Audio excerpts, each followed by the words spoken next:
मैं Rahul Sharma 5S farm Jaipur. और जैसा कि हमने आपको पहले बताया था कि अभी 11-12 बज गए हैं और चारों तरफ कोहरा छाया हुआ है।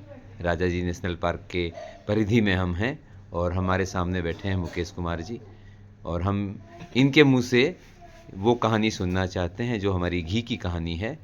तो listen it from horses mouth. तो ये उपयुक्त व्यक्ति हैं जो बताएंगे कि घी क्या है, कैसे बनता है, और घी क्या है और कैसे बनता है ये प्राथमिक नहीं है। प्राथमिक बात ये बताएंगे कि चारा क्या है, कि कहानी वहाँ से शुरू होती है। बताइए मुकेश कुमार जी, नमस्कार आपका बहुत बहुत। नमस्कार जी। मैं मुकेश कुमार, गौ सेवक, गौरक्षक। अपनी देसी गाय पे, जो अपनी भारतीय नस्ल की गाय है, उन पे ही हम फोकस करेंगे और वही हमारी गाय भी है। गाय कहने के लायक भी वही है। गाय हम जो कहेंगे उसी को कहेंगे। आज के टाइम में हम काऊ को गाय कह रहे हैं, क्योंकि काऊ काऊ है, गाय गाय है। हमारी गाय हमें हमेशा अमृत देती है, हमेशा। अगर वो कहीं से जहर खा के भी आ गई तो भी वो उस जहर को अपने पेट में, अपने कंठ में ऑब्जर्व करके हमें गोबर में भी, गौमूत्र में भी और दूध में भी वो हमें अमृत देती है। हम लोग अपनी गायों को कोशिश करते हैं कि जंगल में वो अपने मनपसंद जड़ी बूटियाँ खा के आए, अपनी मनपसंद दवाइयाँ खा के आए, मतलब जो भी जन औषधियाँ हैं, जो भी प्राकृतिक फसलें, जो वहाँ पे वनस्पतियाँ हैं, वो खा के आए वहाँ से, आती है खा के वो। आपने जो बात बोली है बहुत महत्वपूर्ण बात है, क्योंकि एज ए इंसान, इंसानी रूप में अगर हम देखें तो हम ये चाहते हैं कि हमारे घर में हमें वो खाना दिया जाए जो हमारी रुचि का हो, जो मैं खाना चाहता हूँ वो मुझे खिलाया जाए। बिल्कुल। उसमें प्रतिबंध नहीं है कि खिचड़ी ही खानी पड़ेगी, आप पुलाव भी खा सकते हैं, चावल भी खा सकते हैं। वो अपनी लेकिन मर्जी जब से आप खा गाय ले। पालते हैं बिस- तो अधिकतर ये देखा गया है कि जो मालिक है वो जो खिलाना चाहता है वही गाय को खिलाया जाता है, उसकी अक्सर स्वेच्छा से कुछ नहीं होता। आज तो वही खिला रहे हैं सब। ठीक है, वही हो रहा है। तो आपका जो ये प्रयास है कि गाय जो चाहती है वो खाए, वो खाए, वो अद्भुत है। आप और बताइए। वही खा के आती हैं वो, जी। और फिर हमें वो अमृत दूध देती हैं। लेकिन हमेशा ही प्रकृति का एक चक्र है।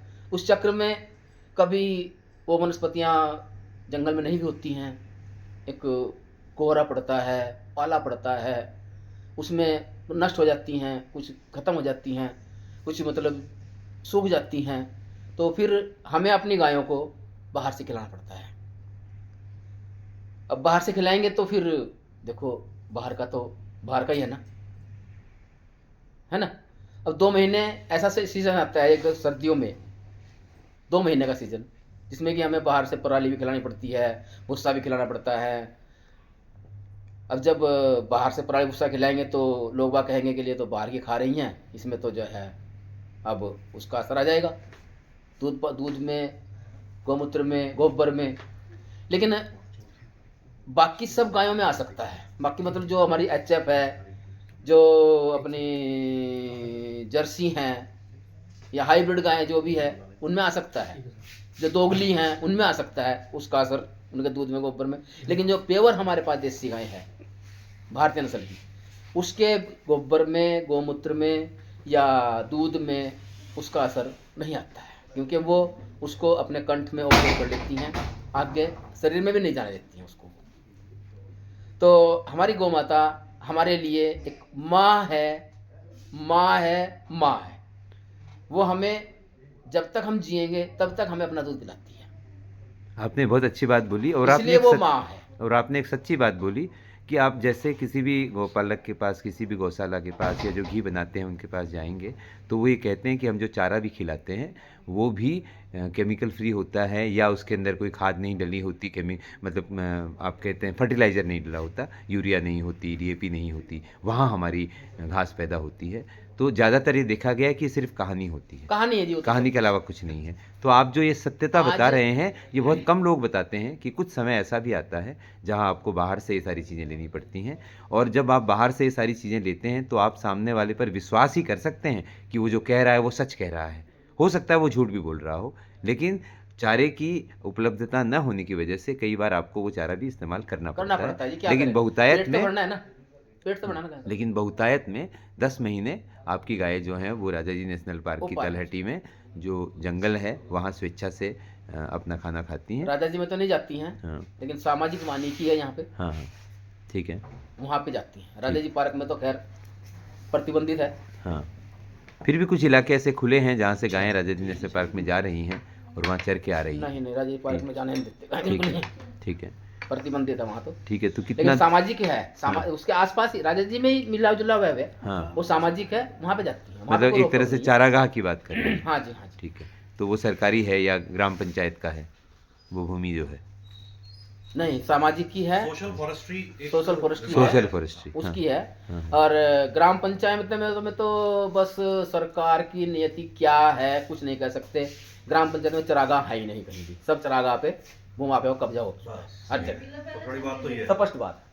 तो ये जो चीज़ आपने बताई सामाजिक, क्या बताया आपने, सामाजिक फॉरेस्ट्री जो सामाजिक वानिकी जो है, हाँ जी। ये भी एक अच्छा मतलब इनिशिएटिव है, हर जी। जगह देखने को नहीं मिलता ये। नहीं नहीं, हर जगह देखने को नहीं मिलता है। चलिए आप सामाजिक वानिकी जो है ये बहुत अच्छी चीज़ है। शिवालिक वन प्रभाव बोलते हैं। शिवालिक वन प्रभाग। हाँ जी। हाँ हाँ। तो ये आपने बहुत अच्छी जानकारी दी और आपसे आज मुलाकात हुई, इसके लिए हम प्रशांत जी का भी बहुत बहुत धन्यवाद देते हैं। हाँ जी प्रशांत जी। और घी जुड़े बनाने रहिए। के लिए हम लोग गाय से दूध लेते हैं, जितना वो दूध उसके बच्चे को पिलाने के बाद जो हमें मतलब आराम से जितना दूध गाय हमें देगी, जब तक वो लात नहीं उठाएगी तब तक हम निकालते हैं। जैसे ही गाय ने लात उठाई हम छोड़ देते हैं। तो लात उठाना एक इंडिकेशन है कि इंडिकेशन अब इसके आगे दूध मत निकालो क्योंकि हाँ, वो मेरे बच्चे का वो मेरे दूध है। बच्चे का है। ठीक है जी जी, ठीक है। ये उसका इंडिकेशन होता है। और फिर हम दूध लेके उससे फिर हम उसको गर्म करते हैं, गर्म करके कढ़ाते हैं, कढ़ा के फिर उसको दही जमाते हैं, दही जमा के उसको बिलोने में बिलोते हैं,